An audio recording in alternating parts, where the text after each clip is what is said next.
হঠাৎ করে আপনার আমার নবী আয়েশা সিদ্দিকাকে বললেন, আয়েশা, যা জিজ্ঞেস করার করো, যা প্রশ্ন আছে করো, আমি উত্তর দিব। এখন এই সুযোগটা কি না কি প্রশ্ন করে সুযোগ হারাই ফেলে, রিস্ক নেওয়ার দরকার। এবার মা আয়েশা সিদ্দিকা কি করলেন জানেন? ইয়া রাসূলুল্লাহ, এত বড় একটা সুযোগ আপনি আমাকে দিয়েছেন, প্রশ্ন যেটাই করবো আপনি আমাকে সেটা উত্তর দিবেন।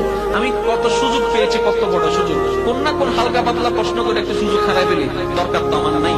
ইয়া রাসূলুল্লাহ, আপনি যদি আমাকে একটু অনুমতি দেন, আমি একটু পরামর্শ করে আসি। আমার নবী অনুমতি দিলেন, মা আয়েশা সিদ্দিকা চলে গেলেন। মা আয়েশা সিদ্দিকা রাদিয়াল্লাহু তাআলা পরামর্শ করে আবার নবীজির কাছে ফেরত আসলেন। এবার মা আয়েশা সিদ্দিকা বলে, ইয়া রাসূলুল্লাহ, আল্লাহ তো আপনাকে মেরাজে নিয়েছিলেন, সবকিছু ভ্রমণ করাইছেন, আপনি আল্লাহর সাথে সামনাসামনি আল্লাহ পাক আপনাকে কথা বলার সুযোগ করে দিয়েছেন, আল্লাহর সাথে আপনার অনেক কথা হয়েছে। এবার মা আয়েশা সিদ্দিকা বলে, ইয়া রাসূলুল্লাহ, আল্লাহর সাথে আপনার হওয়া কথার ভিতরে এমন একটি কথা আমাকে বলুন, যে কথাটা আজ পর্যন্ত আপনি কাউকে বলেন নাই, এমন একটি কথা। শোনার সাথে সাথে বললেন, আয়েশা, তুমি কি পরামর্শের জন্য আমার আবু বকরের কাছে গিয়েছিলা?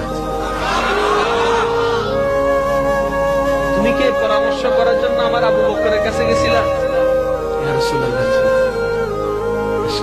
প্রশ্ন। এবার আপনার আমার নবী কি বলছেন শুনুন। মেরাজের রজনীতে আমার আল্লাহর সাথে আমার অনেক বিষয়ে কথা হয়েছে, তার মধ্যে আমি তোমাকে একটি ওয়াদা রক্ষা করার জন্য আমি বলছি, যেহেতু আমি ওয়াদা দিয়েছি, প্রশ্ন যেটাই করবো আমি উত্তর দিব।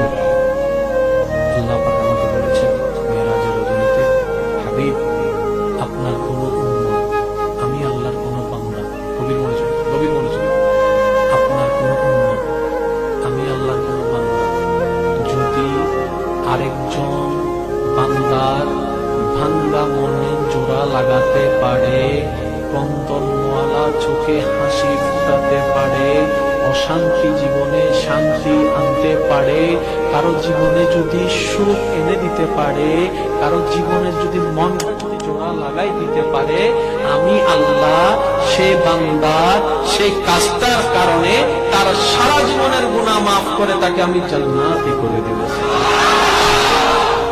একজন দুঃখী মানুষকে হাসাতে পারবেন,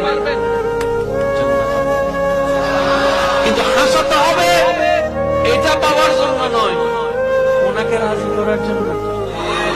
যদি নিয়ত থাকে ওইটা, আমি আমার আল্লাহকে সন্তুষ্টি করতে চাই, বিশ্বাস করবেন আপনি যদি নিয়তে এটা রাখেন, আমি কারো সন্তুষ্টি চাই না, কারো মুখে আমার প্রশংসা চাই না, আমি আমার দাতাকে রাজি করতে চাই বলে যদি পকেট থেকে একটা হালাল টাকার ইনকাম যদি আপনি মসজিদে দান করেন, এটাই আপনার জন্য জান্নাতে একটা মহর হয়ে দাঁড়ায় যায়।